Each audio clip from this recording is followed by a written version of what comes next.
చీకటి అడిగిందట మనసుని, నువ్వు నీ ప్రతి కష్టాన్ని నాతో చెప్పుకుంటావు కదా, నాకు ఏ అర్హత ఉంది నీతో స్నేహం చేయడానికి, నేను కనీసం నీ కన్నీరైనా తుడవగలనా అని.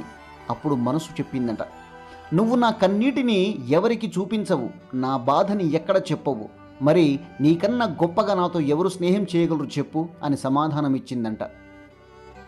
అద్దె కట్టేటప్పుడు సొంతింటి విలువ, ఆకలేసినప్పుడు అన్నం విలువ, ఉద్యోగం లేనప్పుడు డబ్బు విలువ, విడిపోయినప్పుడు ప్రేమ విలువ, దూరమైనప్పుడు మనిషి విలువ, జాగ్రత్త లేనప్పుడు జీవితం విలువ తెలుస్తుంది. మనం తప్పు చేసే సందర్భం ఏమిటంటే అలవాటైన బంధాలను అంత శ్రద్ధగా పట్టించుకోము. ఒక మనిషిని ఆరాధించడానికి సంవత్సరాల పరిచయం ఉండనవసరం లేదు.